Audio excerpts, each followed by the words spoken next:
Non, il n'y a pas de données scientifiques. Alors ça peut paraître étonnant de le dire comme ça. Déjà, pourquoi je vous parle de ça maintenant? Il y a quelques jours, lors d'une réunion, il y a eu une question, mais est-ce que ce sont bien des données scientifiques? Et la réponse, pour rassurer, a dit, oui, ce sont des données scientifiques. Alors j'ai pas voulu intervenir à ce moment-là, mais il est important de noter que les données elles-mêmes ne sont pas scientifiques ou pas. Ce sont des données qui sont liées à des observations. En écologie, on peut avoir beaucoup d'observations de terrain. Ce sont des données qui peuvent être liées à de l'expérimentation. On fait aussi beaucoup d'expérimentation en écologie. Des données issues de la modélisation ou des données opportunistes ou exceptionnellement à un endroit on a vu quelque chose. Tout ça, ce sont des données, mais elles ne sont pas scientifiques ou pas.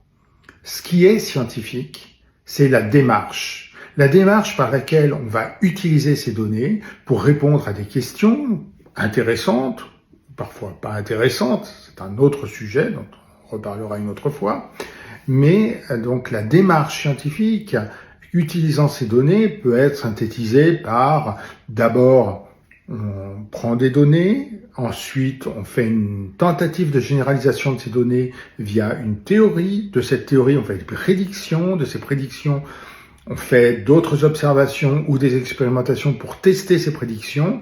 Et on est comme ça dans un processus d'amélioration continue.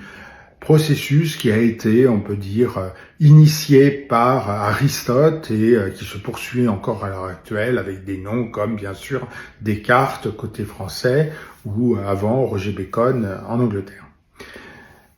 Donc, la donnée elle-même n'est pas scientifique ou pas, c'est ce qu'on en fait qui définit la science.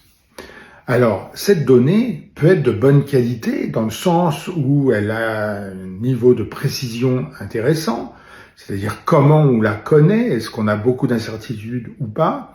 Cette donnée peut être biaisée ou pas. Le biais, c'est une déviation par rapport à la vraie valeur. Donc ces données peuvent avoir différentes caractéristiques, mais il n'y a pas de données scientifiques ou pas scientifiques. C'est la démarche qui est scientifique. À bientôt.